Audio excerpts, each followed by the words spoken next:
पहला प्रश्न।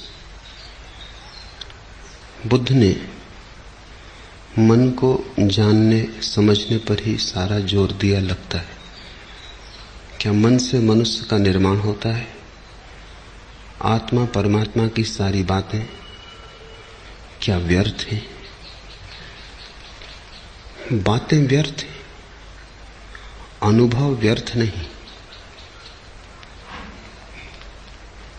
आत्मा परमात्मा मोक्ष शब्द की भांति, विचार की भांति दो कौड़ी के, अनुभव के भांति उनके अतिरिक्त और कोई जीवन नहीं। बुद्ध ने मोक्ष को व्यर्थ नहीं कहा है, मोक्ष की बातचीत को व्यर्थ कहा है। परमात्मा को व्यर्थ नहीं कहा है, लेकिन परमात्मा के संबंध में सिद्धांतों का जाल, शास्त्रों का जाल, उसको व्यर्थ कहा है। मनुष्य इतना धोखेबाज है कि वो अपनी ही बातों से स्वयं को धोखा देने में समर्थ हो जाता है। ईश्वर की बहुत चर्चा करते करते तुम्हें लगता है ईश्वर को जान लिया, इतना जान लिया ईश्वर के संबंध में कि लगता है ईश्वर को जान लिया, लेकिन ईश्वर के संबंध में जानना ईश्वर को जानना नहीं है। ये तो ऐसे ही है जैसे कोई प्यासा पानी के संबंध में सुनते सुनते सोच ले कि पानी को जान लिया, और प्यास तो बुझेगी नहीं। पानी की चर्चा से कहीं प्यास बुझी है? परमात्मा की चर्चा से भी प्यास न बुझेगी, और जिनकी बुझ जाए समझना कि प्यास लगी ही न थी। तो बुद्ध कहते हैं अगर जानना ही हो तो परमात्मा के संबंध में मत सोचो, अपने संबंध में सोचो। क्योंकि मूलतः तुम बदल जाओ, तुम्हारी आंख बदल जाए, तुम्हारे देखने का ढंग बदले, तुम्हारे बंद झरोखे खुले, तुम्हारा अंतरतम अंधेरे से भरा है, रोशन हो, तो तुम परमात्मा को जान लोगे। फिर बात थोड़ी करनी पड़ेगी। ज्ञान मौन है, वो गहन चुप्पी है। फिर तुमसे कोई पूछेगा तो तुम मुस्कुराओगे, फिर तुमसे कोई पूछेगा तो तुम चुप रह जाओगे। ऐसा नहीं कि तुम्हें मालूम नहीं, वरन अब तुम्हें मालूम है। कहो कैसे? गूंगे केरी सरकरा। कहना भी चाहोगे, जबान न हिलेगी। बोलना चाहोगे, चुप्पी पकड़ लेगी। इतना बड़ा जाना है कि शब्दों में समाता नहीं। पहले शब्दों की बात बड़ी आसान थी, जाना ही नहीं था कुछ, तो पता ही नहीं था कि तुम क्या कह रहे हो। जब तुम ईश्वर शब्द का उपयोग करते हो तो तुम कितने महत्तम शब्द का प्रयोग कर रहे हो, इसका कुछ पता ना था। ईश्वर शब्द कोरा था, खाली था। अब अनुभव हुआ, महाकाश समा गया उस छोटे से शब्द में। अब उस छोटे से शब्द को मुंह से निकालना जूठा करना है। अब कहना नहीं है, अब तुम्हारा पूरा जीवन कहेगा, तुम ना कहोगे। इसलिए बुद्ध ने कहा बात मत करो, चर्चा की बात नहीं है। पीना पड़ेगा, जीना पड़ेगा, अनुभव करना होगा। जो जानते नहीं उनकी बात व्यर्थ है, जो जानते हैं वो उसकी बात नहीं करते। ऐसा नहीं कि वो बात नहीं करते, बुद्ध ने बहुत बात की, लेकिन परमात्मा के संबंध में न की, मनुष्य के संबंध में की। मनुष्य बीमारी है, परमात्मा स्वास्थ्य है। बीमारी को ठीक पहचान लो, कारण खोज लो, निदान करो, चिकित्सा हो जाने दो। जो शेष बचेगा बीमारी के चले जाने पर, मनुष्य के तिरोहित हो जाने पर, तुम्हारे भीतर जो शेष रह जाएगा वही परमात्मा है। तुम जब तक हो तब तक परमात्मा नहीं। तुम लाख सिर पटको, तुम लाख शब्दों का संयोजन जमाओ, तुम लाख भरोसा करो, तुम्हारा भरोसा तुम्हारा ही होगा। इसे थोड़ा समझना। तुम कहते हो मैं श्रद्धा करता हूं, लेकिन मैं की कहीं कोई श्रद्धा होती? मैं तो मूलतः अश्रद्धालु है, मैं संदेह है। उचित होगा कहना कि जब तक तुम हो तब तक श्रद्धा नहीं, जब तुम ना रहोगे एक गहन सन्नाटा छा जाएगा, तुम्हारी कोई सीमा पता ना लगेगी, तुम ऐसे चुप हो जाओगे जैसे कि कभी बोले ही नहीं, जैसे पत्ता भी नहीं खड़का। ऐसा गहन सन्नाटा तुम्हारे भीतर छा जाएगा, तुम नहीं रहोगे। तब तुम अचानक पाओगे श्रद्धा के कमल खिले, श्रद्धा के साज पर गीत उठा, श्रद्धा नाची तुम्हारे भीतर। तुम्हारी मौजूद की बात है। तो बुद्ध कहते हैं तुम्हारी चर्चा का सवाल नहीं, तुम्हारे चुप हो जाने का सवाल है। इसलिए बुद्ध मन की बात करते। मन बीमारी है, ध्यान औषधि है, परमात्मा उपलब्धि है। उपलब्धि की क्या बात करनी, मन की बीमारी को ध्यान की औषधि से मिटा देना है। परमात्मा मिला ही हुआ है, बात की तो न की तो कोई अंतर नहीं पड़ता। जो नहीं जानते वो बात करें तो भी क्या बात करेंगे, और जो जानते हैं वो बात करना भी चाहें तो कैसे करेंगे। ऐसा नहीं कि बुद्ध को बात करना नहीं आता, उन जैसा कुशल बात करने वाला कभी हुआ है? शब्दों से वे खेल सकते हैं, कुशल है, लेकिन उनका अंतर्बोध उन्हें रोकता है। पंडित बोले चले जाते, उन्हें पता नहीं क्या कह रहे हैं। बुद्ध पुरुष चुप हो जाते, क्योंकि उन्हें पता है इतने पवित्रतम को कहा कैसे जा सकता है, ओंठों पर लाके जूठा हो जाएगा। सब बड़े छोटे, विराट को समाएंगे, समाएगा नहीं। ऐसे ही जैसे कोई मुट्ठी में आकाश को बांधने चला हो, मुट्ठी तो बंध जाएगी, आकाश बाहर हो जाएगा। ऐसे ही शब्द तो बन जाते हैं, परमात्मा बाहर छूट जाता है।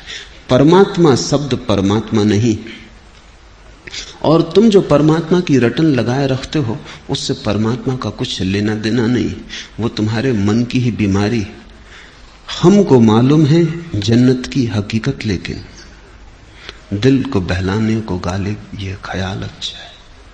तुम्हें अच्छी तरह पता है तुम्हारा स्वर्ग, तुम्हारा मोक्ष, तुम्हारा परमात्मा, इसकी हकीकत तुम्हें अच्छी तरह मालूम है कि तुम्हारा परमात्मा कुछ भी नहीं है, सुनी हुई बातचीत है, उड़ी हुई अफवाह है, दूसरों से सुन लिया, गुन लिया, शास्त्रों से पढ़ लिया है, शब्द घुस गया है मन में, संस्कार बन गया है।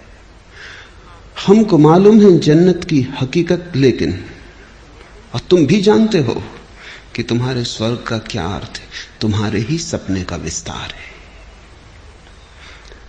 तुम्हें पता है कि तुम्हारा परमात्मा क्या है, वो तुम्हारी ही आकांक्षाओं का पहरेदार है। तुम्हें पता है कि तुमने ये शब्द, ये सिद्धांत क्यों पकड़ रखे, क्योंकि तुम भयभीत हो, अकेले हो, डरते हो, सहारा चाहिए। झूठा ही सही।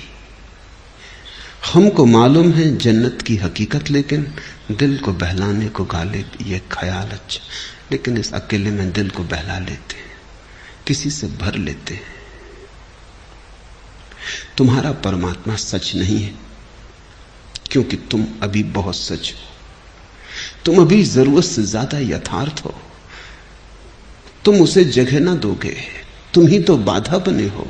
तुम्हारे अतिरिक्त तुम्हारे और परमात्मा के बीच और कोई भी नहीं खड़ा है। इसलिए बुद्ध कहते हैं मन को समझो।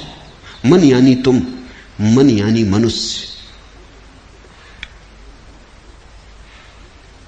और जहां मन चला गया वहां ध्यान, और जहां ध्यान वहां परमात्मा। तुम्हारे होने के दो ढंग हैं, एक मन और एक ध्यान। तुमने कभी ख्याल किया जब तुम बीमार होते हो तब भी तुम ही होते हो, और जब तुम स्वस्थ होते हो तब भी तुम ही होते हो? तो बीमारी और स्वास्थ्य तुम्हारे दो होने के ढंग हैं। बीमारी बेचैनी है, बीमारी एक पीड़ा है, बीमारी एक दुख दर्द है।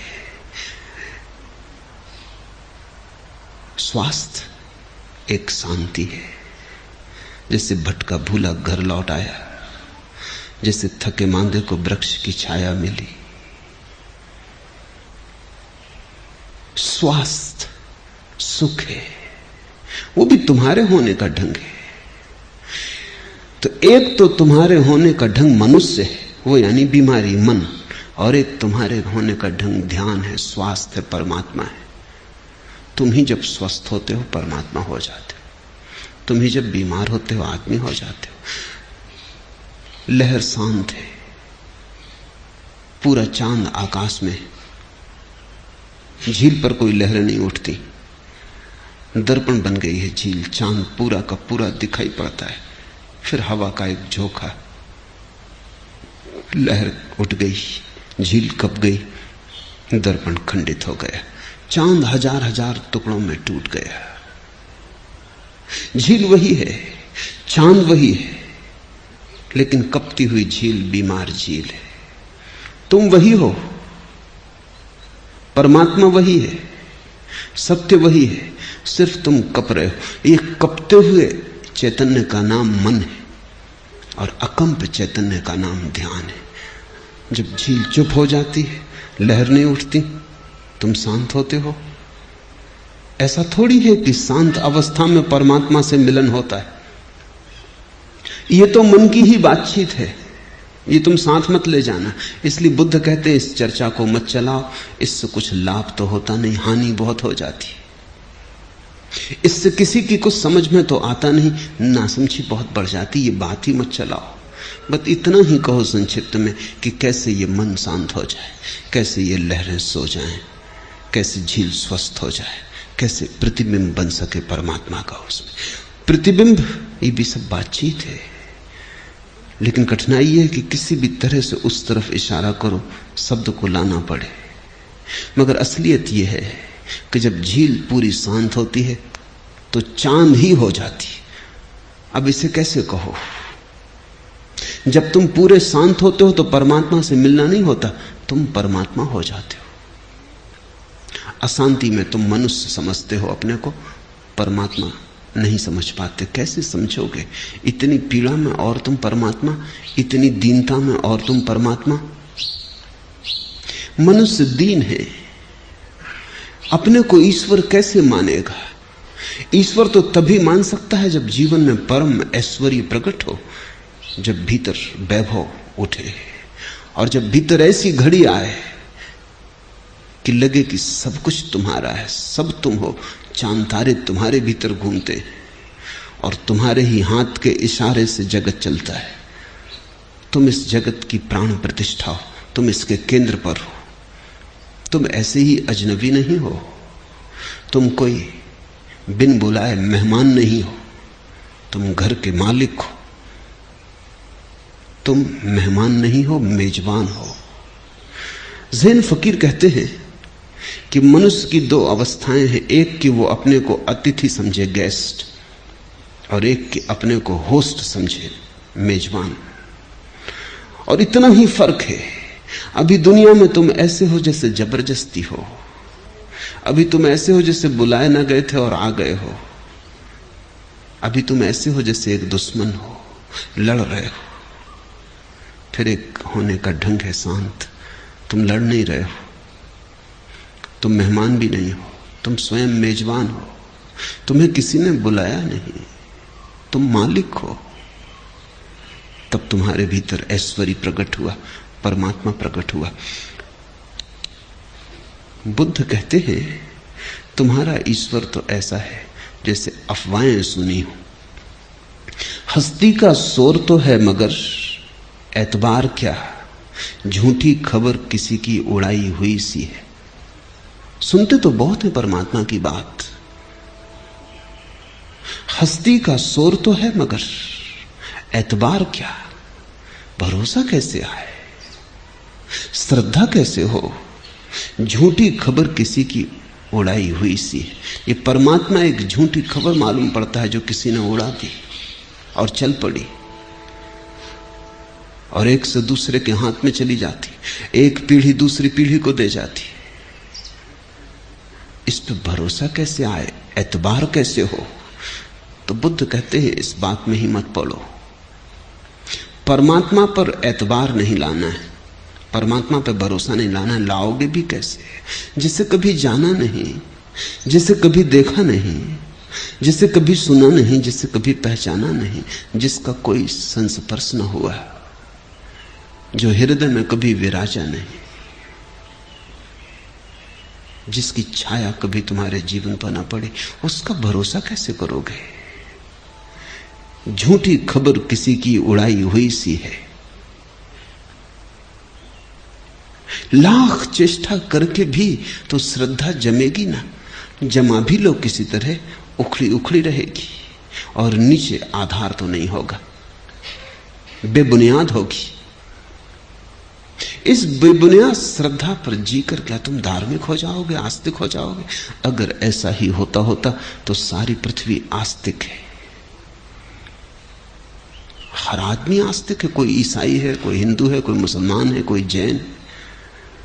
पृथ्वी पर नास्तिक तो बड़े थोड़े। और जो नास्तिक हैं, अगर उनको भी तुम गौर से देखो, तुम उनको भी आस्तिक ही पाओगे। बाइबल पर न मानते हो, कुरान को न मानते हो, गीता को न मानते हो, तो दास कैपिटल मार्क्स की किताब को मानते हैं। कृष्ण को न पूजते हो, महावीर को न पूजते हो, तो लेनिन को पूजते हैं। अगर बाइबल की किताब दबा के न चलते हो, तो चेयरमैन माओ की लाल किताब को दबा के चलते हैं। फर्क क्या पड़ेगा? महावीर हो कि माओ और मोहम्मद हो कि मार्क्स, क्या फर्क पड़ता है? नास्तिक भी जिनको तुम कहते हो, वो भी आस्था ही रखते हैं झूठी, वो भी आस्तिक ही हैं। विपरीत खड़े होंगे, पीठ किए होंगे, लेकिन उनकी भी श्रद्धा कहीं है, पर वो श्रद्धा भी बस थोथी है। अनुभव के अतिरिक्त आधार कहीं और है नहीं। तो बुद्ध ने कहा अनुभव पर रखो आधार, तत्व चर्चा मत छेड़ो। जबकि तत्व को जानने का उपाय है तो व्यर्थ की बकवास क्यों? जब हम जान सकते हैं, आंख हमारे पास है, आंख खुलते ही सूरज के दर्शन हो जाएंगे, तो आंख बंद किए सूरज के संबंध में चर्चा क्यों? और आंख बंद रहे तो सूरज के संबंध में लाख चर्चा चले, सदा लगता ही रहेगा झूठी खबर किसी की उड़ाई हुई सी है। आंख खुले तो सूरज सत्य है। फिर सारी दुनिया भी कहती हो कि सूरज नहीं है, तो भी अंतर नहीं पड़ता। सत्य अनुभव में आ जाए तो स्वयं सिद्ध है। फिर सारी दुनिया इंकार करते तो भी कोई अंतर नहीं पड़ता। फिर तुम्हें कोई डगमगा नहीं सकता। जो अपने भीतर स्वयं स्थिर हो गया, उसे कभी कोई नहीं डगमगा पाया है। और तुम अपने भीतर स्थिर नहीं हो, तुम्हारी स्थिरता झूठी, संभाली हुई है। बुद्ध ने अनुभव दिया, सिद्धांत नहीं। बुद्ध ने सत्य देना चाहा, शास्त्र नहीं। बुद्ध ने निशब्द प्रतीति दी, सिद्धांतों का जाल नहीं। और उसका एक ही मार्ग है कि तुम्हारे मन को तुम्हारे सामने पूरा का पूरा विश्लिष्ट करके रख दिया जाए। अपने मन को तुम पहचान लो, अपनी बीमारी को जान लो, औषधि है। ठीक निदान हो जाए, ठीक औषधि मिल जाए, तुम वही हो जाते हो जिसकी सदियों से चर्चा करते रहे हो। बुद्ध दार्शनिक नहीं, बुद्ध वैज्ञानिक है।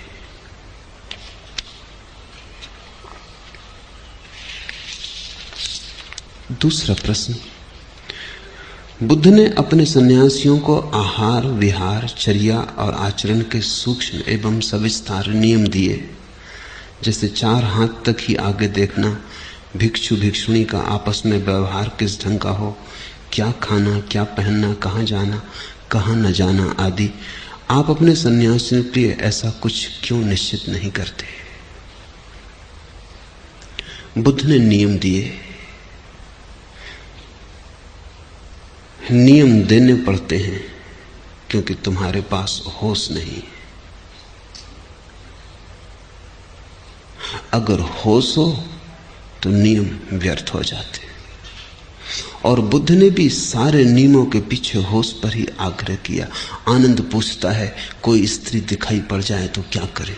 तो बुद्ध ने कहा नीचे देखना, देखना ही मत।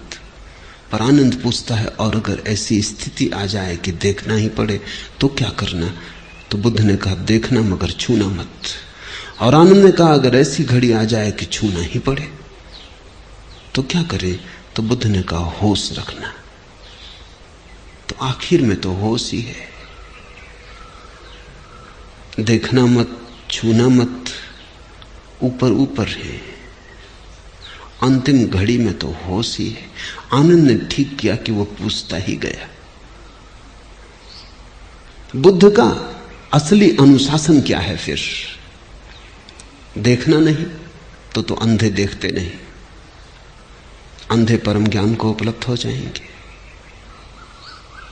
छूना मत, हाथ कटवा डालो तो क्या लूले लंगड़े परम ज्ञान को उपलब्ध हो जाएंगे? नहीं, अंतिम सूत्र तो बुद्ध ने होश का ही दिया। और अगर होश ना हो, आंख बंद में भी तो स्त्री दिखाई पड़ती चली जाती है। रात सपने में दिखाई पड़ती है, तब क्या करोगे? आंख तो बंद ही है। अब सपने में तो कुछ उपाय नहीं और आंख बंद करने का, आंख के भीतर ही चल रही है, फिर क्या करोगे? आनंद की जगह अगर मैं होता तो मैं पूछता सपने की, फिर सपने में स्त्री दिख जाए फिर क्या करना? और ऐसे ये भी बड़ा सपना है, बुद्ध समझते। सपने में स्त्री दिख जाए फिर क्या करना? फिर कैसे आंख झुकाओगे? आंख झुकी ही हुई, आंख तो बंद ही है, अब और तो कोई बंद करने का उपाय नहीं। लेकिन बुद्ध की बात साफ है। बुद्ध ने जो बात कही उससे सब कोठियों के लिए कह दी। जो अत्यंत जड़ बुद्धि हैं उनसे कहा आंख झुका लेना, ये जड़ बुद्धियों के लिए हुआ। जो इतने जड़ बुद्धि नहीं है उनसे कहा देख भी लेना तो छूना मत, मगर हैं ये भी जड़ बुद्धि।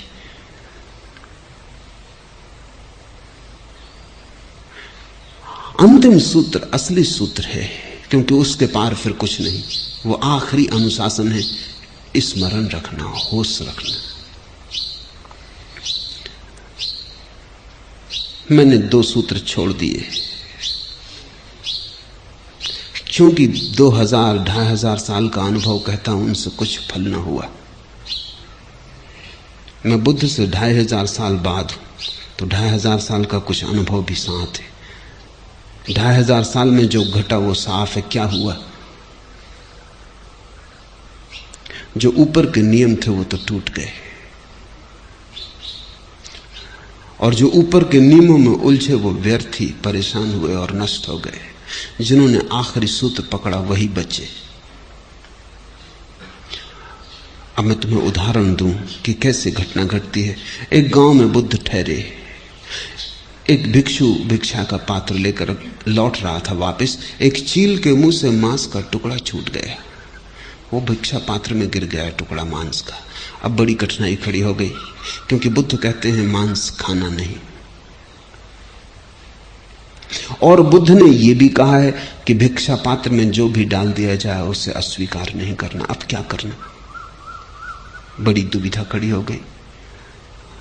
भिक्षु आया, उसने बुद्ध से पूछा आप क्या करें? 2 नियमों में विरोध हो गया। आप कहते हैं जो भी भिक्षा पात्र में कोई डाल दे उसे इंकार नहीं करना। ये इसलिए कहना पड़ा कि भिक्षु बड़े कुशल हो जाते हैं। जैन मुनियों को देखो, वो इशारा कर देते हैं क्या डालो, इशारा कर देंगे मत डालो। मुंह से ना बोलेंगे, हाथ से इशारा कर देंगे, क्योंकि बोलने के लिए महावीर ने मना किया, मांगना मत। तो वो इशारा कर देते हैं कि ये डाल दो, थोड़ा और ज्यादा डाल दो, मगर मुंह से नहीं बोलते। तो आखिर बेईमान आदमी के लिए नियम क्या करेंगे? कितने कानून हैं दुनिया में, लेकिन चोर हमेशा कानून में से रास्ता निकाल लेता है। आखिर वकील किस लिए है? वो रास्ता निकालने के लिए, वो चोर को बताने के लिए। बनाने दो नियम उनको, हम बैठे हैं, तुम घबराते क्यों? आदमी के मन में तर्क है, वो वकील है, वो रास्ता खोज देता है। वो भिक्षु आया, उसने कहा कि ये क्या मामला, आप क्या करना? आपने कहा भिक्षा पात्र में जो भी डाल दिया जाए। ये बुद्ध ने इसलिए कहा कि नहीं तो लोग मांगते हैं, और बुद्ध का भिक्षु भिखारी हो जाए बद्दा है। भिक्षु भिखारी नहीं है, वो कोई मांग नहीं रहा है। दे दो तो भला, न दे तो भला, वो आशीर्वाद ही देगा।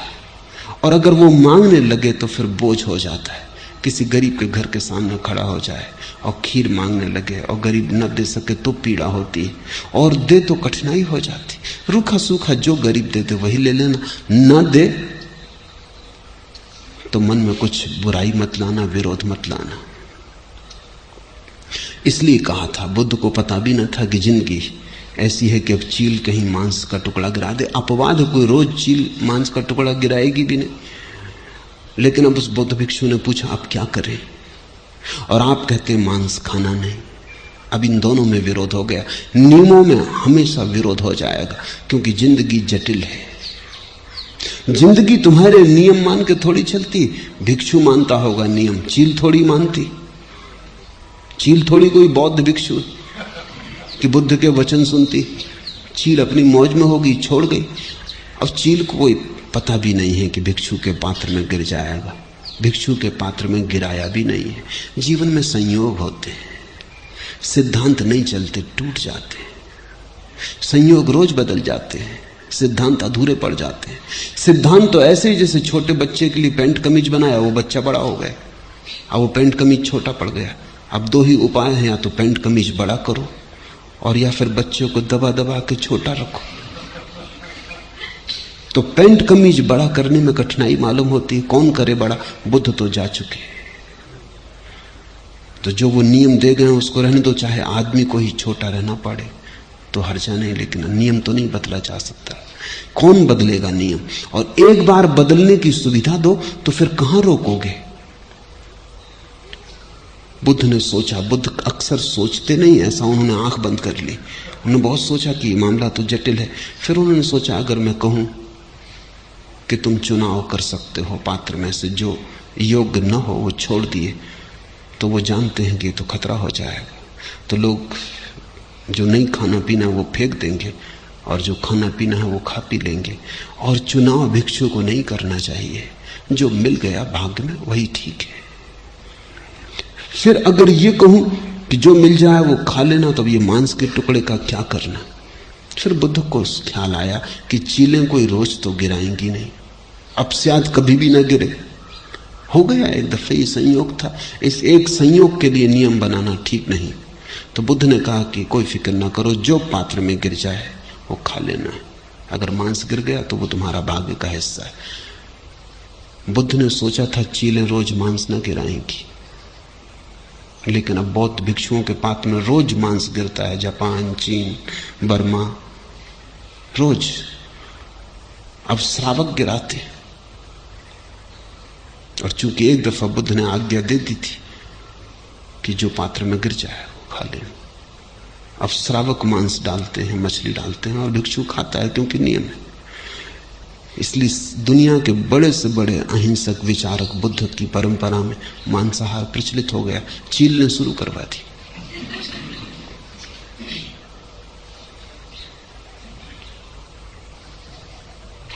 अंततः तो होश ही काम आएगा, बाकी कोई नियम काम ना आएंगे।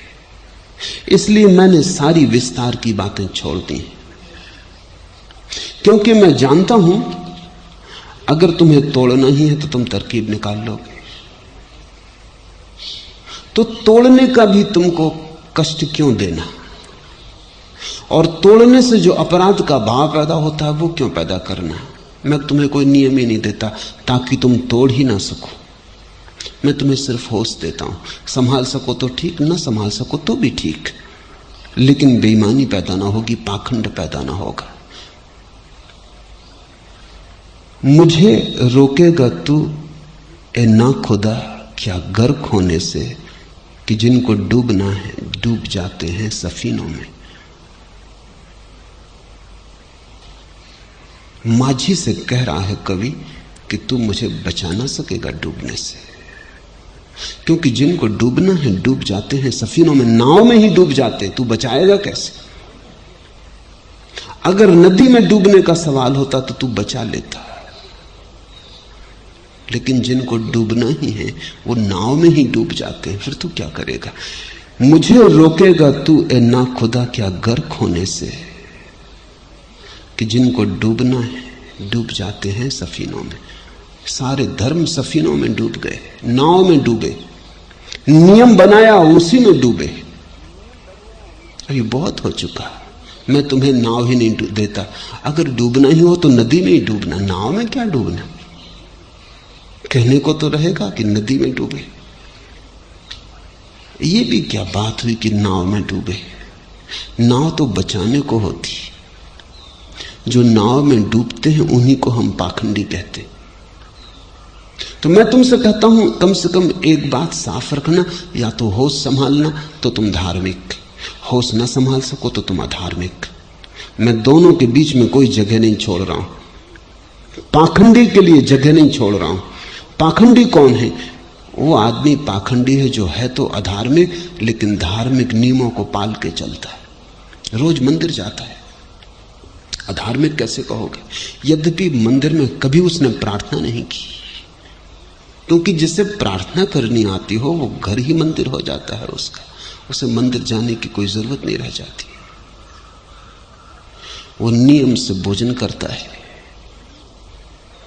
रात भोजन नहीं करता, दिन भोजन करता है, लेकिन इससे उसकी हिंसा नहीं जाती, शायद हिंसा और बढ़ जाती। मनोवैज्ञानिक कहते हैं कि मांसाहारी व्यक्ति कम क्रोधी होते, शिकारी को तुम अक्सर कम क्रोधी पाओगे, क्योंकि उसकी हिंसा निकल जाती है। मार लेता है जाके जंगल में सिंह को। अब जिसने सिंह को मार लिया वो तुम्हें मारने को उत्सुक भी नहीं होता, तुम्हें मारना भी क्या। अब कोई बैठे हैं दुकान पर ही माला जप रहे हैं, वो कभी कहीं गए नहीं, किसी को मारा नहीं, कोई झगड़ा झांसा लिया नहीं, वो तैयार बैठे, वो चींटी पे भी टूट पड़े। सिंह की तो बात दूर, बहाना भर चाहिए उनको, उनकी हिंसा का निकास नहीं हो पाया। नियम देने का एक ही परिणाम हुआ है संसार में, और वो ये है कि लोग नियम को पूरा कर लेते हैं और होश को गंवा देते। जीसस के जीवन में उल्लेख है, एक आदमी आया निकोडेमस, वो बहुत धनी आदमी था। उसने जीसस से कहा कि मुझे भी बताएं कि मेरे जीवन में क्रांति कैसे हो और मैं परमात्मा को कैसे पाऊं। तो जीसस ने कहा कि जो नियम मूसा ने दिए, 10 नियम 10 आज्ञाएं, उनका पालन करो। तुम पढ़े लिखे हो, तुम्हें पता है। उसने कहा कि मैं उनका अक्षर सा पालन करता हूं, फिर भी जीवन में कोई क्रांति नहीं हुई। न मैं चोरी करता, न मैं किसी स्त्री की तरफ बुरे भाव से देखता, दान देता हूं, प्रार्थना करता हूं, पूजा करता हूं, जैसा धार्मिक जीवन होना चाहिए निभाता हूं, लेकिन कोई क्रांति नहीं होती। तो जीसस ने कहा ठीक है, तब तुम एक काम करो, तुम्हारे पास जो भी है तुम जाओ घर, उसे बांटाओ और मेरे पीछे चलो। उस आदमी ने कहा ये जरा मुश्किल है, तुम्हारे पीछे चलना और सब बांट के। वो आदमी उदास हो गया, वो बड़ा धनी था। उसने कहा कि नहीं, कोई ऐसी बात बताओ जो मैं कर सकूं। जीसस ने कहा जो तुम कर सकते हो उससे तुम बदलोगे ना, वो तो तुम कर ही रहे हो। अब मैं तुमसे वो कहता हूं जो तुम कर नहीं सकते, अगर किया तो बदल जाओगे, अगर नहीं किया तो तुम जैसे हो वैसे हो। जाओ सब बांट दो। उसने कहा मेरे पास बहुत धन है, इतने कठोर मत हो, और अभी बहुत काम उलझे हैं, मैं एकदम आपके पीछे आ नहीं सकता। जीसस ने अपने शिष्यों की तरफ देखा और वो प्रसिद्ध वचन कहा जो तुमने बहुत बार सुना होगा कि सुई के छेद से ऊंट निकल जाए, लेकिन धनी आदमी स्वर्ग के राज्य में प्रवेश न कर सकेगा।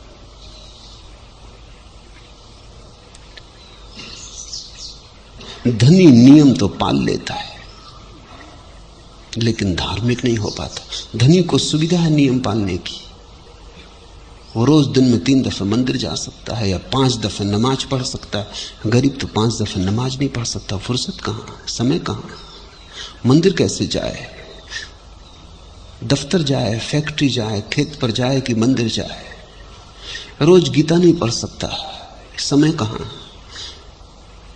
भजन नहीं कर सकता क्योंकि पेट में भूख है। धनी तो भजन कर सकता है, पूजा कर सकता है। खुद न भी करने की इच्छा हो तो नौकर रख सकता है, मजदूर रख सकता है पूजा करने को। नौकर चाकर रखे लोगों ने, उनको पुजारी कहते। उनसे कहते हैं तुम पूजा कर दो, उनको तनख्वाह मिलती है, पूजा का फल मालिक को मिलता है। नौकर रख ले सकते हो। कितनी बेहूदगी बात है। प्रेम और पूजा के लिए भी नौकर, उसे भी तुम दूसरे से करवा लेते हो पैसे के बल पर।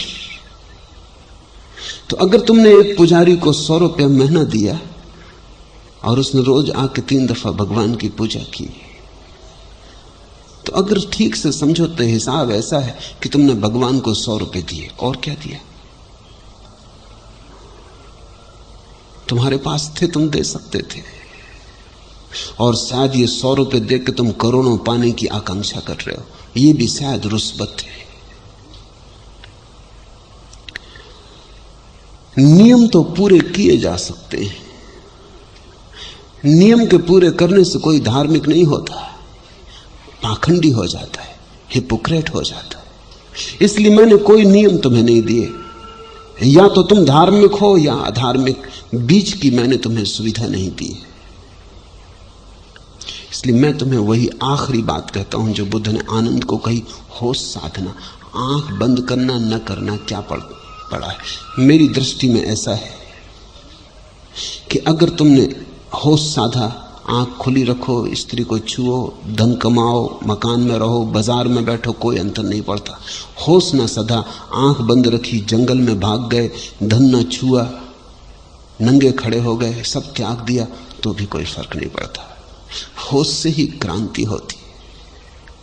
इसलिए होश अकेला नियम है, एकमात्र नियम। एस धम्मो सनातनो, यही एकमात्र सनातन नियम है, यही एकमात्र सनातन धर्म है कि तुम जाग के जीना। और मैं तुमसे कुछ भी नहीं मांगता। विस्तार की बातों में तो तुम बहुत बार धोखा दे गए हो। मैं तुम्हें विस्तार का मौका ही नहीं देता, बस एक छोटा सा शब्द देता हूं, अवेयरनेस, होश, ताकि तुम साफ रहो। सधे तो साफ रहो, न सधे तो साफ रहो। दोनों के बीच में धोखा देने की सुविधा नहीं देता। इसलिए मैंने कोई नियम नहीं दिए। तुम ये मत समझना कि मैंने नियम नहीं दिए। नियम दिया है, नियम नहीं दिए, और नियम काफी है। कहावत है, 100 सुनार की एक लोहार की। मेरा नियम लोहार वाला है। डिटेल्स और विस्तार की बातों में मैं नहीं पड़ा हूं, क्योंकि तुम उनमें काफी कुशल हो गए हो। मेरे पास लोग आते हैं, वो कहते हैं ध्यान तो ठीक, लेकिन कुछ और बताएं कि हम क्या करें, क्या खाएं, क्या पिएं, क्या पहने, कब सोएं, कब जागें। ये व्यर्थ की बातें तुम ही सोच लेना। तुम सिर्फ ध्यान करो। अगर तुम्हारा मन शांत और जागरूक होता जाए तो तुम खुद ही पाओगे और नियम अपने आप उसके पीछे आने लगे। होशपूर्ण व्यक्ति अपने आप शराब ना पिएगा, क्योंकि शराब तो होश के विपरीत है। वो तो होश को नष्ट कर देगी। उसे नियम देने की जरूरत नहीं कि शराब मत पियो। होशपूर्ण व्यक्ति अपने आप मांसाहार छोड़ देगा, क्योंकि जिसको जरा सा भी होश आया उसे इतना ना दिखाई पड़ेगा कि दूसरों का जीवन लेके सिर्फ पेट भरने के लिए। अगर इतना भी ना दिखाई पड़े होश में, तो वो होश 2 कौड़ी का है, उसका क्या मूल्य? होशपूर्ण व्यक्ति क्या चोरी करेगा, किसी की जेब काटेगा? होशपूर्ण व्यक्ति को अनुव्रत देने की जरूरत नहीं है कि चोरी मत करो, हिंसा मत करो, बेईमानी मत करो। ये विस्तार की बातें तो इसलिए देनी पड़ती हैं कि होश नहीं है, होश खो गया है। और ये सब तुम पूरी कर सकते हो, इनमें कुछ अड़चन नहीं है। तुम दान कर सकते हो, ईमानदारी कर सकते हो, सेवा कर सकते हो। बस एक चीज में अड़चन आती, तुम होश नहीं साध सकते। और अगर मैं तुम्हें 1001 विस्तार की बातें दे दूं तो तुम कहोगे 1001 में से 1000 का तो हम पालन कर रहे हैं, अगर एक ध्यान का नहीं भी कर रहे तो क्या हर्ज है? मैं तुम्हें एक ही देता हूं ताकि जीवन स्थिति साफ रहे, पाखंड के पैदा होने का उपाय ना हो। मैं तुम्हें नियम नहीं देता ताकि तुम नियम तोड़ ना सको। मैं तुम्हें नियम नहीं देता ताकि तुम नियम पाल के धोखा ना दे सको। मैं तुम्हें नियम नहीं देता, सिर्फ एक सूत्र देता हूं। शास्त्र नहीं देता, सिर्फ सूत्र देता हूं, होश।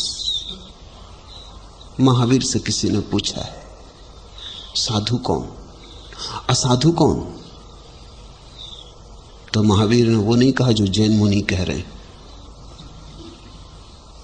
कि जो दिन को भोजन करे वो साधु, जो रात को भोजन करे वो असाधु, जो पानी छान के पिए वो साधु, जो पानी छान के न पिए वो असाधु।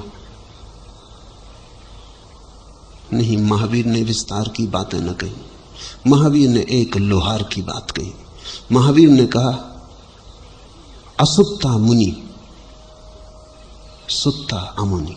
जो सोया सोया जी रहा है वो असाधु, जो जागा जागा जी रहा असुत्ता वो साधु, वो मुनि।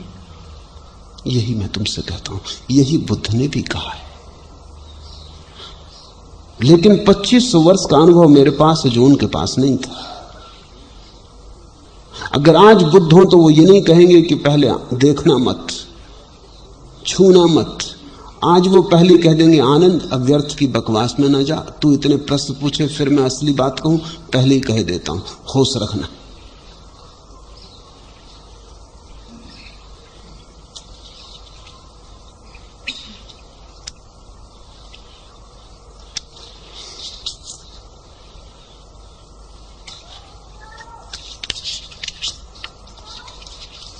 तीसरा प्रश्न, बुद्ध कहते हैं अल्पतम पर, अत्यंत जरूरी पर ही जियो। आप कहते हैं कंजूसी से कुनकुने मत जियो, अतिरिक्त में जियो। हम दोनों के बीच कैसा तालमेल बिठाएं? तालमेल बिठाने को कहा किसने? बुद्ध ठीक लगे, बुद्ध की बात मान लो, मैं ठीक लगूं, मेरी बात मान लो। तालमेल बिठाने को कहा किसने? एलोपैथी होम्योपैथी में तालमेल बिठाना भी मत।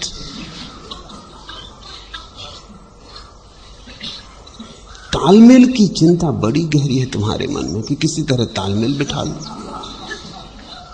तुम्हें लेना देना क्या है तालमेल से? जो दवा तुम्हारे काम पड़ जाए उसे स्वीकार कर लेना। तुम्हें कोई सारी दुनिया की पैथीज में तालमेल थोड़ी बिठाना। बुद्ध ने कहा है जियो न्यूनतम पर, ये एक छोर, क्योंकि छोर से ही छलांग लगती है। किसी चीज के मध्य से न कूद सकोगे, छोर पर आना पड़ेगा। अगर इस छत से कूदना है तो कहीं भी छोर पे आना पड़ेगा, वहां से छलांग लगेगी। हर चीज के 2 छोर हैं। बुद्ध ने कहा अल्पतम, न्यूनतम, कम से कम पर आ जाओ, वहां से छलांग लग जाएगी। मैं कहता हूं अतिरेक, अंतिम पर आ जाओ, वहां से छलांग लग जाएगी। बुद्ध कहते हैं दीन दरिद्र भिक्षु हो जाओ, मैं कहता हूं सम्राट बन जाओ। मगर दोनों छोर हैं। बुद्ध कहते हैं इधर हटाओ, मैं कहता हूं उधर बढ़ जाओ। तालमेल मत बिठालना, नहीं तुम बीच में खड़े हो जाओगे। तुम कहोगे अब ये भी कहते हैं कि बिल्कुल छोड़ दो, मैं कहता हूं कुछ छोड़ने की जरूरत नहीं। तुम कहोगे आधा पकड़ो आधा छोड़ो, इधर बीच में खड़े हो जाओ। ये समन्वय, ये तालमेल तुम्हें मार डालेगा। कोई जरूरत नहीं है तालमेल बिठाने की।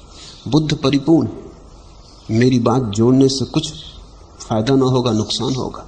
प्रत्येक व्यवस्था पूरी है। बुद्ध ने जो दिया है वो पूरी व्यवस्था है, उसमें रत्ती भर कमी नहीं। वो यंत्र अपने आप में परिपूर्ण। मेरी बातों को उसमें मत जोड़ देना। मैं तुम्हें जो दे रहा हूं वो परिपूर्ण है, उसमें बुद्ध को कुछ जोड़ने की जरूरत नहीं है।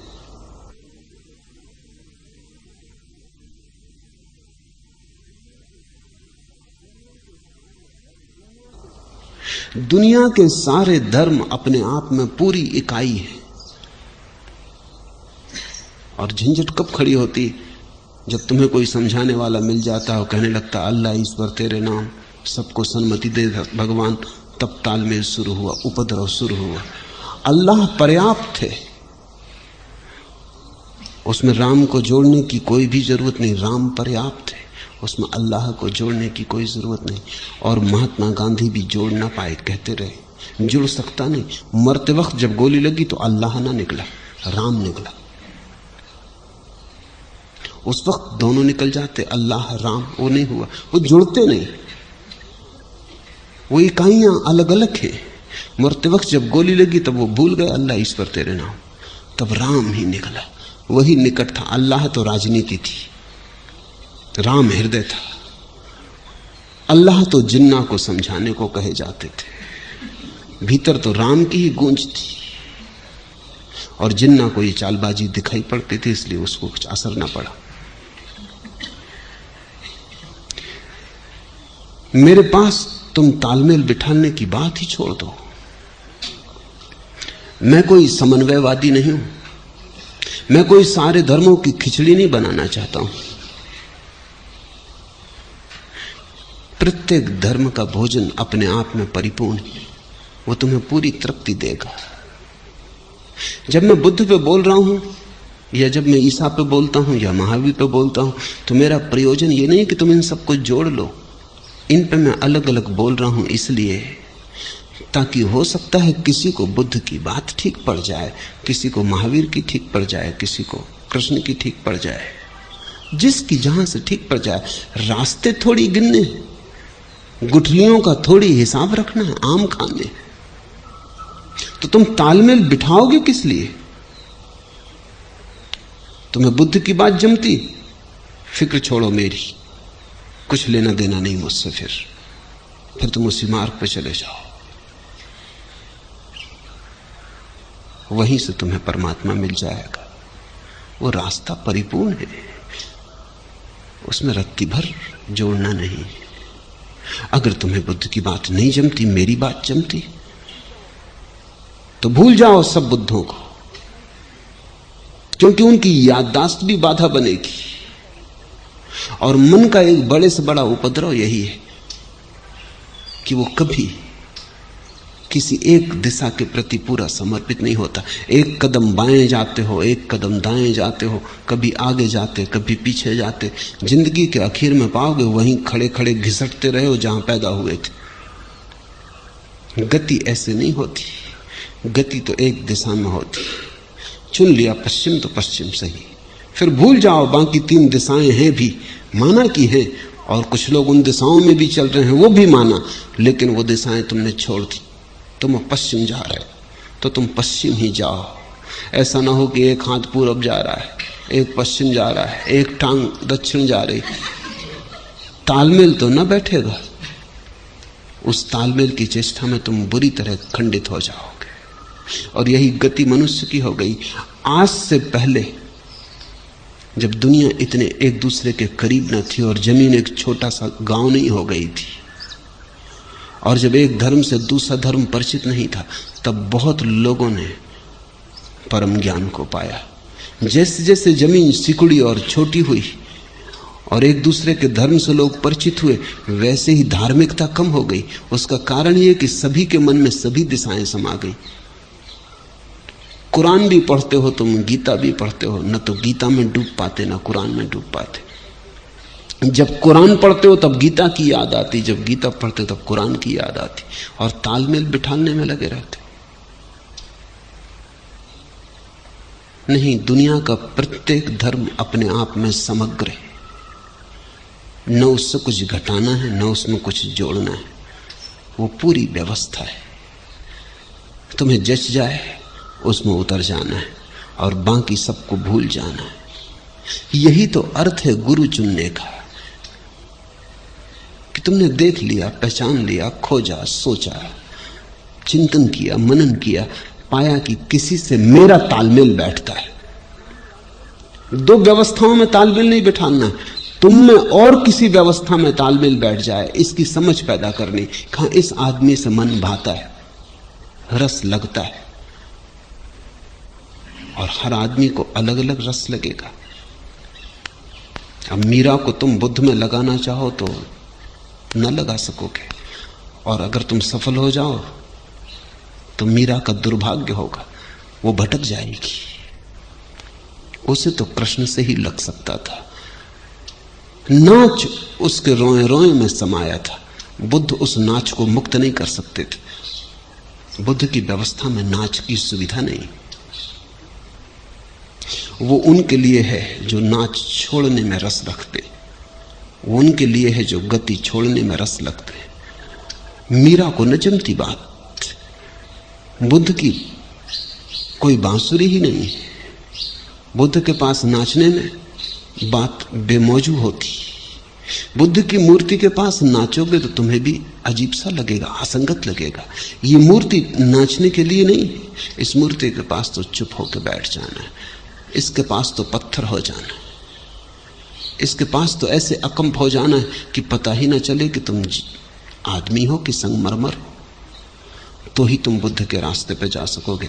अगर नाचने की थोड़ी भी भावदशा हो तो कृष्ण को देखना, फिर वहां मोर मुकुट वाले कृष्ण से कुछ बात बन सकती।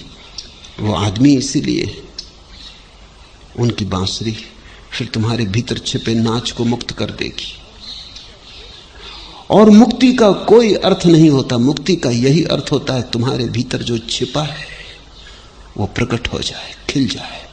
अगर तुम एक कमल अपने भीतर छिपाए हो तो वो खिल जाए हजार हजार पखड़ियों में, उसकी सुगंध लुट जाए हवाओं में।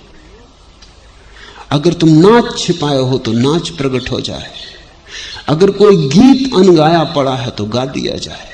अगर कोई मौन सधने को बैठा है तो सध जाए। तुम्हारी जो नियति है वो पूरी पूरी उपलब्ध हो जाए। हर आदमी की अलग अलग नियति है, हर आदमी का अलग अलग ढंग है, हर आदमी अनूठा है, बेजोड़ है। इसलिए तुम्हें अपना तालमेल किससे बैठ सकता है, किस गुरु से, किस शास्त्रा से, किसका अनुशासन तुम्हें मौजू आता है। और अगर तुम इसमें जरा भी भूल चूक किए तो बड़ी उलझन में पड़ जाओगे, तुम एक खिचड़ी बन जाओगे। तुम्हारे भीतर बहुत सी चीजें होंगी लेकिन सब खंड खंड होंगी, और तुम्हारे भीतर एक प्रतिमा निर्मित ना हो पाएगी। तुम थोड़ा सोचो, बुद्ध की गर्दन हो, कृष्ण के पैर हो, महावीर का हृदय हो, जीसा के हाथ हो, मोहम्मद की वाणी हो, सब गड़बड़ हो जाएगा। तुम पागल हो जाओगे, एकदम पागल हो जाओगे। तुम मुक्त तो ना हो पाओगे, विक्षिप्त हो जाओगे। इसलिए दुनिया के सारे धर्मों ने एक बात पर जोर दिया है कि अगर ये बात ठीक लगती है तो बस पूरा समर्पण चाहिए। ठीक नहीं लगती है कहीं और खोज लो। असली सवाल पूरा समर्पण है। जहां भी जाओ पूरा समर्पण कर दो। मेरे पास लोग आते हैं, वो कहते हैं हम तो सभी गुरुओं के पास जाते, सभी गुरु समान है। बड़ी ज्ञान की बातें कर रहे हैं वो, कि जो आप कहते हैं वही तो वो भी कहते हैं।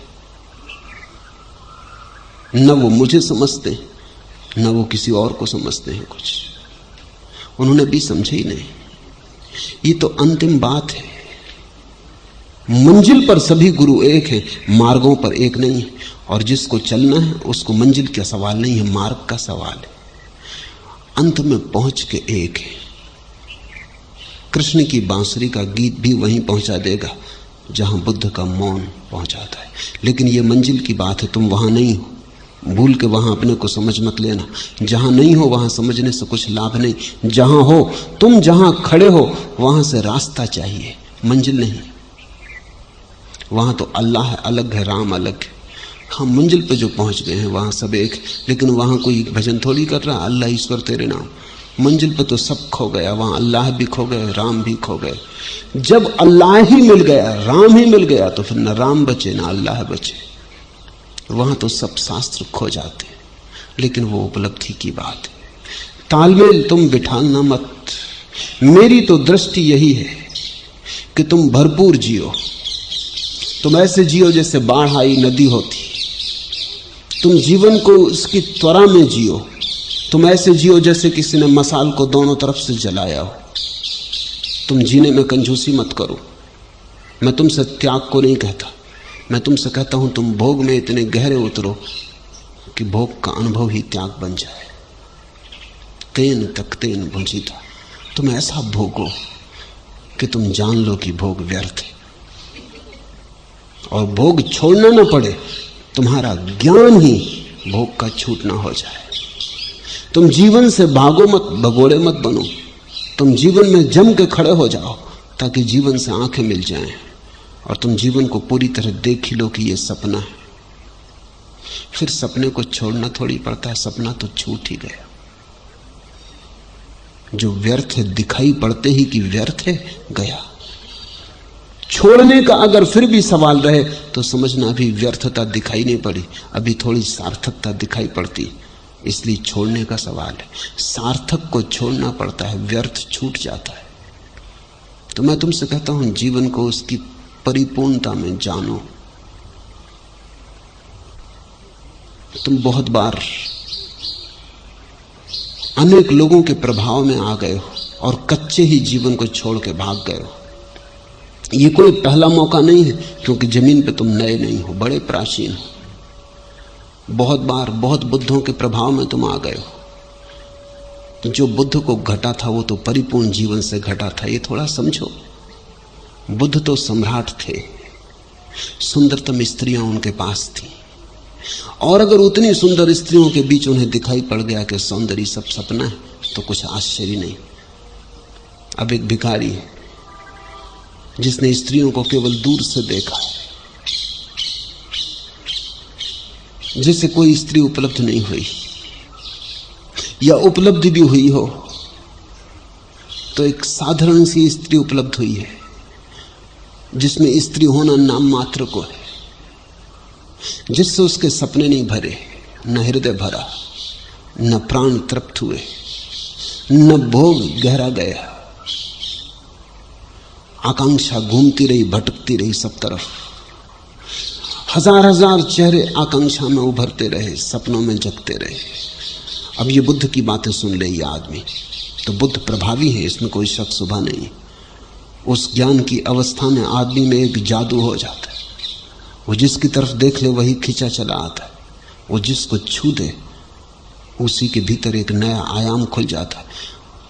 तुमने बुद्ध को सुन लिया और बुद्ध ने कहा कि सब व्यर्थ है। बुद्ध ये जान के कह रहे हैं, धन उन्होंने जाना है कि व्यर्थ है। तुमने केवल धन की कामना की है, जाना माना नहीं कि व्यर्थ है। जानने के लिए तो होना पहले चाहिए, वो है ही नहीं तुम्हारे पास, भिक्षा पात्र लिए खड़े हो। सम्राट थे बुद्ध, वो छोड़ के रास्ते पे आ गए, तुम रास्ते पर ही थे और तुमने बुद्ध की वाणी सुन ली और तुम प्रभावित हो गए। तुम मुश्किल में पड़ोगे, क्योंकि तुम्हारा त्याग बुद्ध का त्याग नहीं हो सकता। तुम्हारे त्याग में भोग छिपा ही रहेगा। तब क्या होगा? तब यह होगा कि तुम त्याग भी करोगे और सोचोगे त्याग के बाद स्वर्ग मिलने वाला है। स्वर्ग में भोगेंगे अप्सराएं, महल। तुम्हारे ऋषि मुनि यही कर रहे हैं।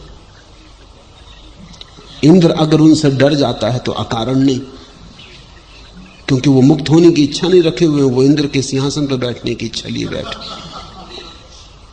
इंद्र का सिंहासन डोलने लगता है पुराणों में, वो तो प्रतीक है। वो ये बता रहा है कि ऋषि मुनि वस्तुतः ऋषि मुनि नहीं, वो भी आकांक्षा कर रहे हैं स्वर्ग में सिंहासन की, और जहां आकांक्षा है वहां प्रतिस्पर्धा है, और जो पहले से सिंहासन पर बैठा है वो जरूर घबराएगा। अब तुम अगर राष्ट्रपति होना चाहो तो राष्ट्रपति घबराएगा कि ये आने लगे सज्जन, डरो। तुम अगर अप्सराओं की कामना करने लगे कि उर्वशी को भोगना है तो इंद्र घबराएगा, उसकी उर्वशी छीनने की चिंता में तुम लगे हो। वो तुम्हें डमाएगा, डिगाएगा, आएगा।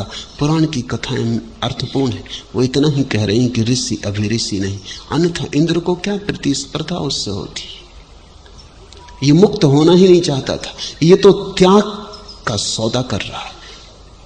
ये जो संसार में नहीं पा सका, संसार छोड़ के पाने की कोशिश कर रहा है, पर इसकी आकांक्षा तो वही की वही। वासना बिना पके नहीं मरती, और जब पक के मरती है तभी मरती है, फिर पीछे दाग भी नहीं छोड़ जाती।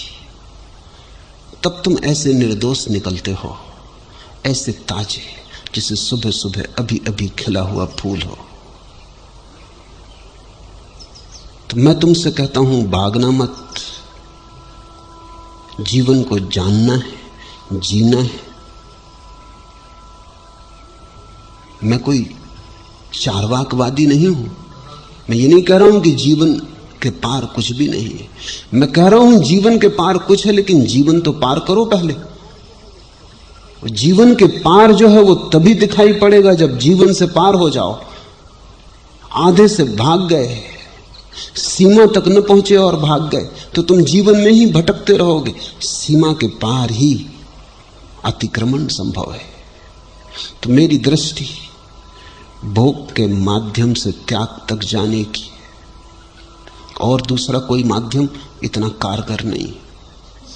इसलिए बुद्ध तो होते हैं, लेकिन कितने लोग उनके पीछे बुद्धत्व को उपलब्ध हो पाते हैं? ना के बराबर। क्योंकि दिशाएं बड़ी भिन्न भिन्न हैं। बुद्ध तो महल छोड़ के भिखारी होते हैं, और दूसरा आदमी भिखारी था बुद्ध के पीछे हो लेता है। उन दोनों के अनुभव अलग हैं। बुद्ध के त्याग में तो भोग का अनुभव छिपा है, भिखारी के त्याग में कुछ भी नहीं। भिक्षा पात्र छोड़ रहा, उसके पास कुछ त्यागने को था भी नहीं, उसका त्याग धोखा है।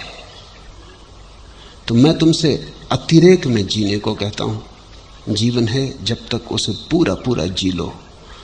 जी के ही तुम उससे मुक्त हो जाओगे। तर्क के मैं ही इसे समझ ना से, इतनी पी है कि पी नहीं जाती। तर्क के मैं ही इसे समझना से, ए धर्मगुरु इसको तू शराब का त्याग ही समझ। इतनी पी है कि पी नहीं जाती। अब इतनी पी ली है कि अब पीने का कोई उपाय न रहा। जीवन को इतना पी डालो कि पीने का फिर कोई उपाय ही न रह जाए। पी कर ही तुम मुक्त हो। लेकिन अगर तुम्हें बुद्ध की बात ठीक जमती हो तो मजे से उस मार्ग पर चले जाओ। लेकिन ध्यान रखना अपना कि क्या तुम्हारे पास बुद्ध जैसा जीवन का अनुभव है, भोग का ऐसा गहन अनुभव है। तुम्हें पता है बुद्ध के जीवन की कहानी? ज्योतिषियों ने कहा कि ये छोड़ के सन्यासी हो जाएगा, तो बाप चिंतित हुआ। शुद्धोधन ने बड़े बड़े ज्ञानियों से सलाह ली कि क्या करें। निश्चित ही वो ज्ञानी भगोड़े होंगे। शास्त्रों में ये कहा नहीं, ये मेरी दृष्टि है। वो ज्ञानी भगोड़े होंगे, क्योंकि अक्सर ज्ञानी भगोड़े होते। त्यागी महात्माओं को बुला लिया होगा, उनसे पूछा। वो कोई सम्राट न थे जिन्होंने संसार जान के छोड़ा था। उन्होंने जीवन को बेबसी में छोड़ा होगा, असहाय अवस्था में छोड़ा होगा। पा नहीं सके इसलिए छोड़ा होगा। अंगूर खट्टे थे, पहुंच नहीं सके इसलिए। पहुंच जाते तो उन्होंने भी परिचेष्टा की थी। उन्होंने सलाह दी कि आप ऐसा करो, सब भोगों का इंतजाम कर दो। भोग में डूब जाएगा, सन्यासी अपने आप ना होगा। इससे मैं कहता हूं कि वो त्यागी रहे होंगे। अगर बुद्ध के बाप ने मुझसे पूछा होता तो मैं कहता कि भोग से इसको दूर रखो, स्त्रियों को पास मत आने दो। हाँ, फिल्म दिखानी हो दिखा दो, पर्दे पे दिखाई पड़े, छू ना सके स्त्री को, क्योंकि पर्दे से सपना नहीं मिटता, बनता है। स्त्री को पास मत आने देना, इसको सुख सुविधा में मत डालो। गिट्टियां तोड़वाओ, सड़क पिटवाओ, मेहनत मजदूरी करवाओ, इसको महल में मत टिकने दो। इसकी महल की आकांक्षा कभी न मरेगी, क्योंकि जिसको जाना नहीं उसकी आकांक्षा होती है, मरती नहीं। ये कभी सन्यासी ना होगा। लेकिन त्यागी महात्माओं ने कहा, उन्होंने विचारों ने अपने अनुभव से कहा, जो उन्हें नहीं मिला था उन्होंने सोचा अगर हमको मिलता, सुंदर स्त्रियां मिलती, महल मिलते, तो हम सन्यासी होते। उनका तर्क साफ है। सन्यासी वो इसलिए हुए कि न सुंदर स्त्रियां मिली न महल मिले, वही इसके लिए भी जमा दो, ये भटक जाएगा उसी में। ये अपना अनुभव वो बता रहे हैं कि हम भी भटक जाएं अगर इंतजाम अभी कोई कर दे। भीतर तो वही चाह रही होगी।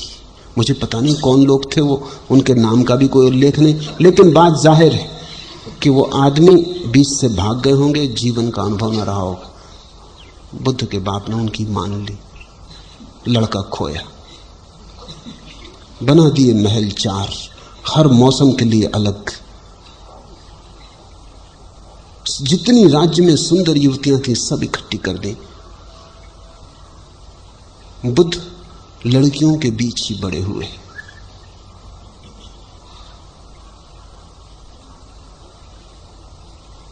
लेकिन ऊब गए। सुंदरतम स्त्रियां उनके पास थी, उनने सारे सपने तोड़ दिए। सुंदरतम स्त्री भी तुम्हारे पास हो, 2 दिन से ज्यादा थोड़ी सुंदर मालूम पड़ती।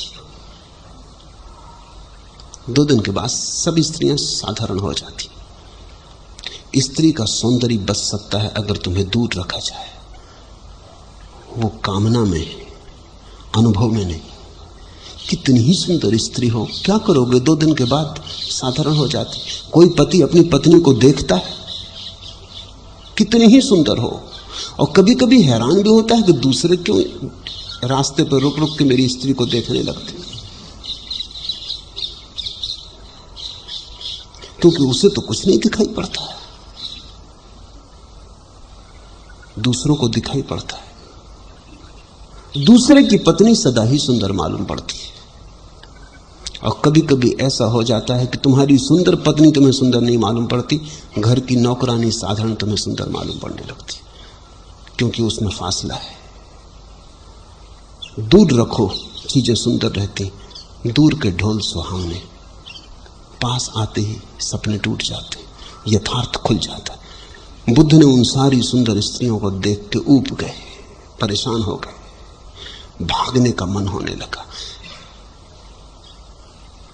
एक रात उठे तो देखा सारी सुंदर स्त्रियां उनके आसपास पड़ी, किसी के मुंह से लार बह रही, किसी की आंख में कीचड़ जमा है, किसी का मुंह खुला है, घर्राटा निकल रहा है। वो एकदम भागे वहां से, क्योंकि इनके पीछे मैं दीवाना हुआ।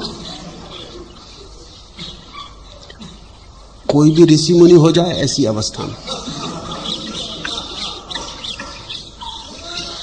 धन था, स्त्रियां थीं, वैभव था, ऊब गए, दिखाई पड़ गया इसमें कुछ भी नहीं है।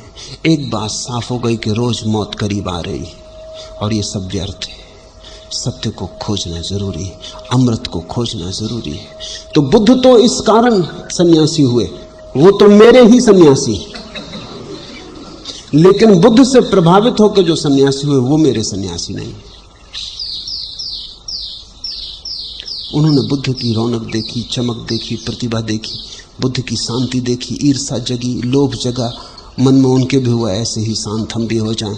लेकिन उन्हें पता नहीं इस शांति के पीछे बड़ा गहरा अनुभव है भोग का। एक बड़ा रेगिस्तान पार करके आए हैं वो, एक बड़ा अनुभव का विस्तार है पीछे, और तुम जल्दबाजी नहीं कर सकते। अगर तुम ठीक समझो तो जो मैं तुमसे कह रहा हूं वो वही है जो बुद्ध के जीवन का सार है। मैं तुमसे वो नहीं कह रहा हूं जो बुद्ध कहते हैं, मैं तुमसे वो कह रहा हूं जो बुद्ध हैं। इसलिए मैं कहता हूं भागो मत, जहां हो जो क्षण मिला है उसे इतनी त्वरा से भोग लो कि तुम उसके आर पार देखने में समर्थ हो जाओ, जीवन पारदर्शी हो जाए। बस वहीं से संन्यास की सुवास उठनी शुरू होती, और तब भागने की भी कोई जरूरत नहीं है। रविन्द्रनाथ का एक गीत है, जिसमें बुद्ध वापस लौटते और यशोधरा उनसे पूछती है कि मैं सिर्फ एक ही सवाल तुमसे पूछने को रुकी हूं। 12 वर्ष तुम्हारी प्रतीक्षा की है बस एक सवाल के लिए कि तुमने जो जंगल में भाग के पाया, क्या तुम अब कह सकते हो कि यहीं रह के तो नहीं मिल सकता था? अब तो तुम्हें मिल गया।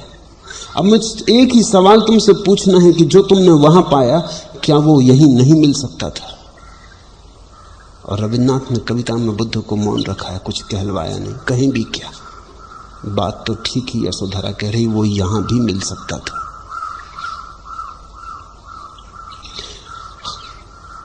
सत्य सब जगह, समझ चाहिए, और समझ अनुभव का सार है।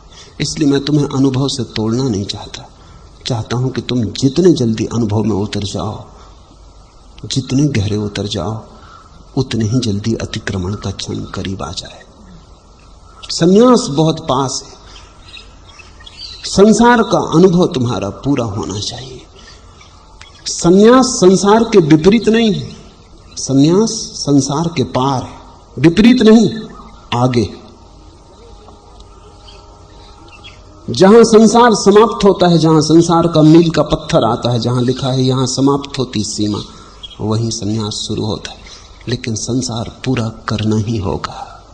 अगर अभी पूरा न करोगे फिर लौट के आओगे। बुद्ध को भी शायद तुमने सुना हो, 2500 साल हो गए, तुम 25 बार लौट चुके। तुम मुझे भी सुन रहे हो, अगर मेरी बात तुमने न गुनी तुम फिर लौट के आओगे। परमात्मा तुम्हें वापस इस स्कूल में भेजता ही रहेगा जब तक तुम उत्तीर्ण ही ना हो जाओ। इसलिए मैं कहता हूं जल्दी करो, भागने की नहीं, भोगने की, जागने की, अनुभव को निरीक्षण करने की। अगर ठीक से अनुभव किया जाए तो किसी अनुभव को दोहराने की जरूरत नहीं। एक ही बार अगर पूरे मन से जाग के कोई अनुभव कर लिया जाए तो मुझसे मुक्त हो जाओगे, क्योंकि फिर पुनरुक्ति तो वही है।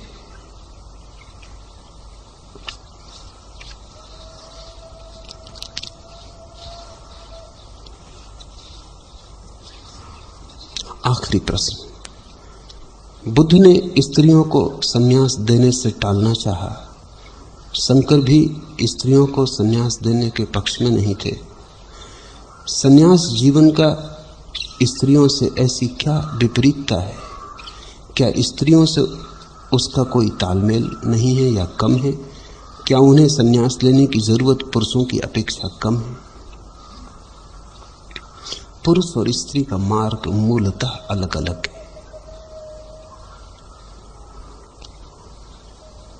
पुरुष का मार्ग ध्यान का है, स्त्री का मार्ग प्रेम का। पुरुष का मार्ग ज्ञान का है, स्त्री का मार्ग भक्ति का। उन दोनों की जीवन चित्त दशा बड़ी भिन्न है, बड़ी विपरीत है। पुरुष को प्रेम लगता है बंधन, स्त्री को प्रेम लगती है मुक्ति।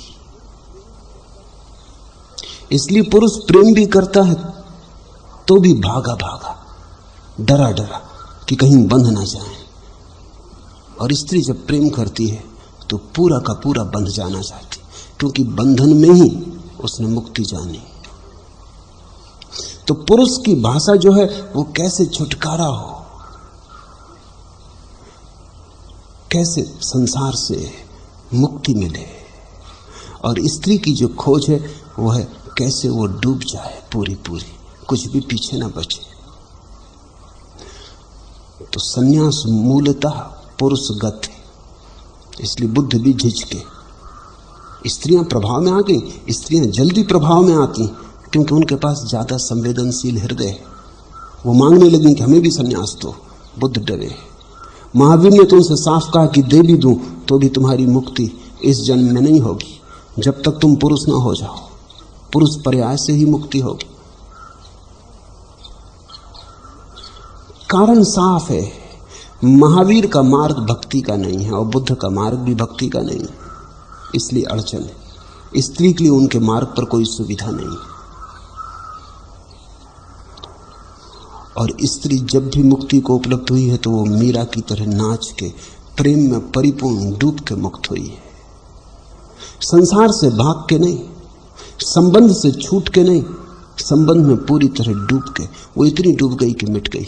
मिटने के दो उपाय, या तो तुम भीतर की तरफ जाओ, अपने केंद्र की तरफ जाओ और उस जगह पहुंच जाओ जहां तुम ही बचे। जहां तुम ही बचे और कोई ना बचा, वहां तुम भी मिट जाओगे, क्योंकि मैं के बचने के लिए तू की जरूरत है। तू के बिना मैं नहीं बच सकता। अगर तू बिल्कुल छूट गया, यही संन्यास है बुद्ध का, महावीर का, मेरा नहीं। बुद्ध महावीर का यही संन्यास है कि अगर तू बिल्कुल मिट जाए तुम्हारे चित्त से, तो मैं अपने आप गिर जाएगा, क्योंकि वो एक ही सिक्के के दो पहलू हैं। तू के बिना मैं का कोई अर्थ नहीं रह जाता, मैं गिर जाएगा, तुम शून्य को उपलब्ध हो जाओगे। स्त्री का मार्ग दूसरा है। वो कहती मैं को इतना गिराओ कि तू ही बचे, प्रेमी ही बचे, प्रीतम ही बचे। और जब मैं बिल्कुल गिर जाएगा और तू ही बचेगा, तो तू भी मिट जाएगा, क्योंकि तू भी अकेला नहीं बच सकता। मंजिल पे तो दोनों पहुंच जाते हैं, शून्य की या पूर्ण की, मगर राह अलग है। स्त्री मैं को खो के पहुंचती, पुरुष तू को खो के पहुंचता है। पहुंचते दोनों वहां हैं जहां न मैं बचता न तू बचता। जिसने दिल को खोया उसी को कुछ मिला, फायदा देखा इसी नुकसान में। ये स्त्री की बात है। जिसने दिल को खोया उसी को कुछ मिला, फायदा देखा इसी नुकसान में। इसलिए बुद्ध महावीर संदिग्ध थे स्त्री को लाना, और उनका डर स्वाभाविक था, क्योंकि स्त्री आई कि प्रेम आया, और प्रेम आया कि उनके पुरुष भिक्षु मुश्किल में पड़े। वो डर उनका स्वाभाविक था। वो डर ये था कि अगर स्त्री को मार्ग मिला और स्त्री संग में सम्मिलित हुई, तो वो जो पुरुष भिक्षु हैं वो आज नहीं कल स्त्री के प्रेम के जाल में गिरने शुरू हो जाएंगे। और वही हुआ भी। बुद्ध ने कहा था कि अगर स्त्रियों को मैं दीक्षा न देखता तो 5000 साल मेरा धर्म चलता। अब 500 साल चलेगा। 500 साल भी मुश्किल से चला। चलना कहना ठीक नहीं, लंगड़ाया, घिसटा, और जल्दी ही पुरुष अपने ध्यान को भूल गए।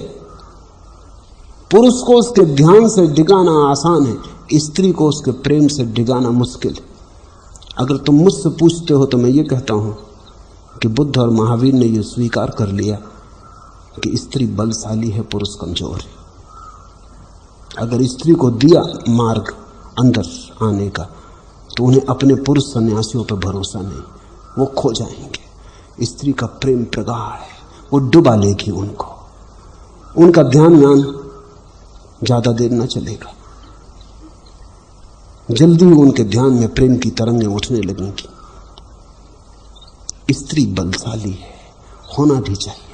वो प्रकृति के ज्यादा अनुकूल है।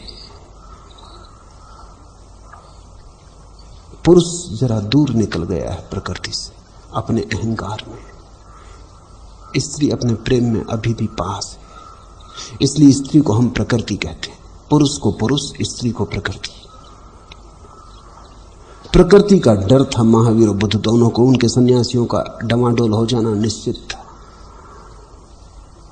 लेकिन मैं भयभीत नहीं हूं, क्योंकि मैं कहता हूं स्त्रियां प्रेम के मार्ग से जाएं। और जिनका ध्यान डगमगा जाए, अच्छा ही है कि डगमगा जाए, क्योंकि ऐसा ध्यान भी दो कौड़ी का जो डगमगा जाता हो। वो डगमगा ही जाए, वही अच्छा। जब डूबना ही है तो नौका में क्या डूबना, नदी में ही डूब जाना। मैं मानता हूं कि प्रेम स्त्री का तुम्हें घेरे और तुम्हारा ध्यान न डगमगाए तो कसौटी पे उतरा सही। और जो प्रेम से न डगमगाए ध्यान वही समाधि तक ले जाए। जो प्रेम से डगमगा जाए उसे अभी समाधि वगैरह तक जाने का उपाय नहीं।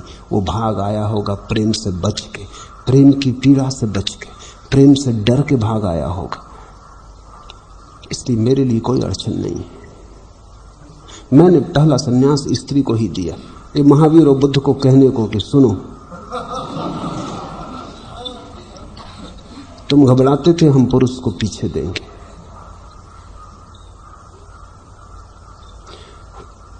पुरुष ध्यान करे, स्त्री प्रेम करे, क्या अड़चन है? स्त्री तुम्हारे पास प्रेम का पूरा माहौल बना दे, वातावरण बना दे, तो भी तुम्हारे ध्यान की लौ अडिग रह सकती है, कोई प्रयोजन नहीं है कपने का। सच तो यह है, जब प्रेम की हवा तुम्हारे चारों तरफ हो तो ध्यान और गहरा हो जाना चाहिए। लेकिन अगर तुम अधकचरे भाग आए संसार से तो डगमगाओगे। पर उनके लिए मेरे पास कोई जगह नहीं, उनको मैं कहता हूं तुम वापस जाओ। प्रेम को मैं कसौटी बनाता हूं ध्यान की, और ध्यान को मैं कसौटी बनाता हूं प्रेम की। पुरुष अगर ध्यान में हो तो स्त्री कितना ही प्रेम करे, पुरुष डगमगाएगा नहीं। उसके निष्कंप ध्यान से ही करुणा उतरेगी स्त्री की तरफ, वासना नहीं। और वही करुणा तृप्त करती है, वासना किसी स्त्री को कभी तृप्त नहीं करती। इसलिए तो कितना ही वासना मिल जाए, स्त्री बेचैन बनी रहती है, कुछ खोया खोया लगता है। मेरा जानना है कि स्त्री को जब तक परमात्मा ही प्रेमी की तरह न मिले तब तक तृप्ति नहीं होती। और जब तुम किसी ध्यानी व्यक्ति के प्रेम में पड़ जाओ तो परमात्मा मिल गया। तो ध्यान प्रेम को बढ़ाएगा, क्योंकि ध्यान तुम्हारे प्रेमी को दिव्य बना देता है। और प्रेम ध्यान को बढ़ाएगा, क्योंकि प्रेम जो तुम्हारे चारों तरफ एक परिवेश निर्मित करता है, उस परिवेश में ही ध्यान का अंकुरण हो सकता है। इसलिए मैं ध्यान और प्रेम में कोई विरोध नहीं देखता। ध्यान और प्रेम में एक गहरा समन्वय देखता हूं, होना ही चाहिए। जब स्त्री और पुरुष में इतना गहरा संबंध है तो ध्यान और प्रेम में भी इतना ही गहरा संबंध होना चाहिए। और जब स्त्री और पुरुष से मिलकर एक जीवन पैदा होता है, एक बच्चा पैदा होता है, तो मेरी समझ है कि ध्यान और प्रेम के मिलने से ही पुनर्जीवन उपलब्ध होता है, तुम्हारा नव जन्म होता है। आज इतना।